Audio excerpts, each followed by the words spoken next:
Zombie movies? Can't shake a stick without knocking a minimum of 20 quality ones out of a tree. You want vampires? Tell me the decade and the type and I'll give you recommendations that'll keep you going for weeks. Please, Nick, eat some biscotti. Werewolves? Well, for some reason, the werewolf falls in with his other universal monster counterparts, the mummy, Frankenstein, and creature of the Black Lagoon. They're all creatures that should have a lot more entries now that I think about it. And I'm not saying that there aren't any, in fact, quite the contrary. I can tell you quite a few must-see werewolf movies that you'll all probably know, but the list is not nearly as deep as the other monsters mentioned above. Late Phases, also known under the stupidly generic title of Night of the Wolf, does a lot of interesting things while being a thoroughly enjoyable and almost art house movie, which more than qualifies as a best horror movie you never saw.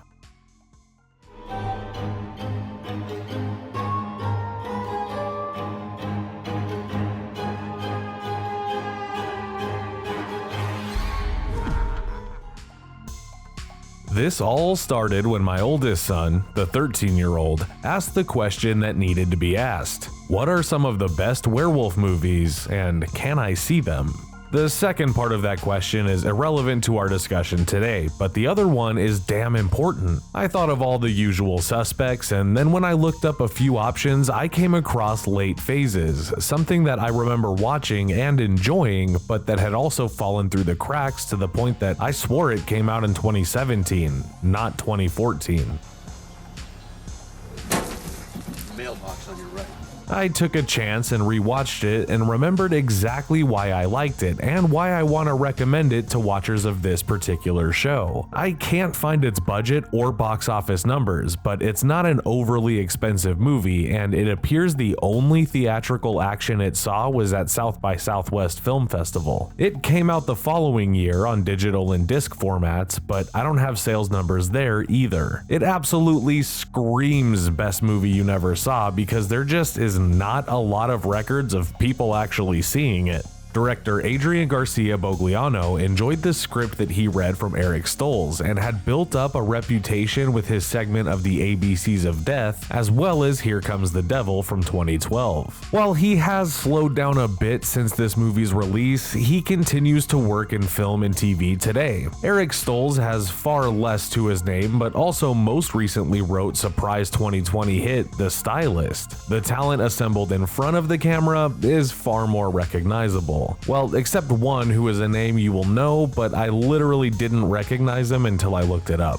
The lead is blind veteran Ambrose McKinley, played to salty perfection by Nick D'Amici. D'Amici was first known to me when he showed up in that early 2000s sleazy Meg Ryan and Mark Ruffalo movie In the Cut, but has a trilogy of good and underseen horror movies with Today's Flick, the American remake of We Are What We Are, and Stakeland. He also wrote Stakeland, We Are What We Are, and several episodes of underrated TV show Hap and Leonard. We're gonna get more into the cast later, but the movie opens up with Ambrose looking to pick out his headstone as he's moving to a senior living space. The salesperson is played by Larry Fessenden, who shows up in nearly every independent horror movie now, but that's also because he helps produce so many of them, including, you guessed it, this one. Ambrose's son Will, played by Ethan Embry, drops him off at his new living arrangement, and even though Ambrose is curmudgeonly to put it lightly, he makes friends with his very sweet neighbor. He's not as kind to the welcoming party, but to be fair, he's not wrong. These characters would bug the hell out of me too. This is D'Amici's movie in every sense. His line delivery, the added age makeup, as even though he was only in his 50s, the character was a decent amount older. And his mannerisms while playing blind are all incredible. He finds a claw in his new wall, and we learn that what it belongs to is much quicker than anticipated. A howling-sized bipedal werewolf kills both his new neighbor friend and his guide dog. Kudos to the movie for getting right into it with the monster of the movie and having the guts to kill that sweet dog. Ambrose is unable to get his gun in time to save the dog or kill the monster, but he is motivated. Of course, the community and police don't won't believe him. Crescent Bay apparently has attacks like this once a month where people and animals are attacked and killed. Ambrose knows it's more than this, and I can tell what some of you are thinking. Haven't I seen this in Bubba Hotep but with a mummy? While the retirement community is a familiar place, this doesn't have the over-the-top premise or silliness. The movie has a lot of witty lines, but it's a mostly serious and straightforward story. For being a grounded veteran, Ambrose is ready to jump into the werewolf conclusion pretty quickly, and I think it actually helps this movie. What also helps the movie is he never really outright tells anyone what he thinks is actually happening. No, the full moon was last night, Ambrose. So next one's in a month.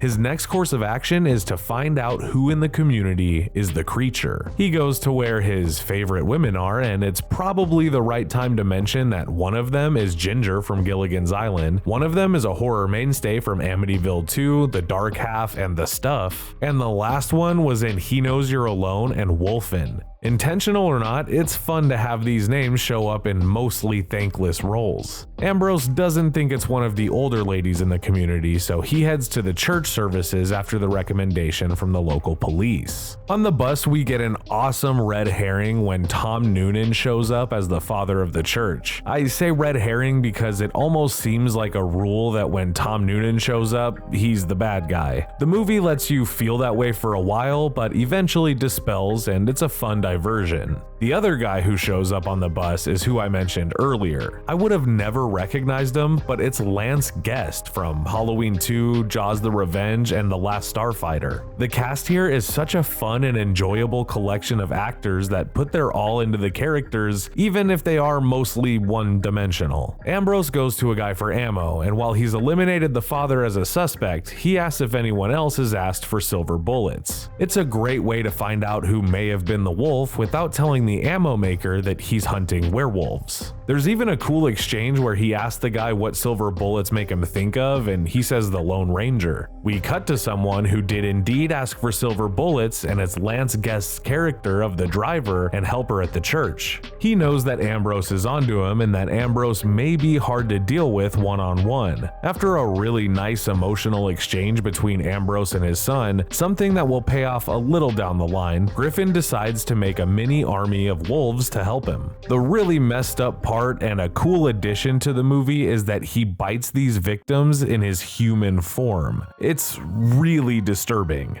He does it knowing the full moon is coming soon and he'll have to have them ready to go. He even does it during the day, which is always fun for a horror movie to showcase that sort of thing in the light of the sun. Ambrose knows that the final fight is about to go down, and we find out that Father Smith did know in a way what James was up to. In a classically tragic werewolf trope, James hunted and killed the beast when he first came out here over 20 years ago, but it also got to him. In maybe the best line of the movie, he tells Father Smith that he's going to fully kill him out of love because he doesn't wish this fate on anyone. The transformation scene is one of the better ones that you're gonna see in a werewolf film, and it really showcases why we still need to be using practical effects. The final form of the wolves may be cheesy, if not unique, but I dare you to find something bad to say about James's transformation itself. Ambrose is ambushed in his neighbor's house and is clawed deeply in the side, but makes it home and goes full Rolling Thunder by putting on his military uniform to take on the threat. He leaves a final message to his son that we hear in full at the end of the movie, and it ties up the emotional story of the movie pretty nicely.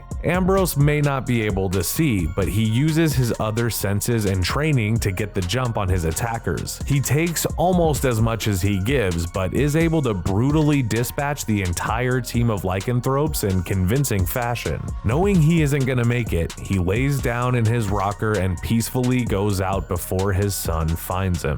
The music is most noticeable in the final act and over the credits, but it's one final piece of the puzzle that puts together a very fun movie. Late Phases fights the glut of straight-to-video movies that are bad imitations of Hollywood showcases. It's a tight tale with nearly everything going for it. Well, except except for that dumb alternate title and awful alternate poster. But the name Late Phases and the brilliant orange and black poster show exactly what you will get from this movie. I don't blame anyone who sees the bad alternate poster with the title and decides to pass on it, but for those willing to give it a try, you will not only find one of the century's best werewolf tales, but also, without a doubt, one of the best horror movies you never saw.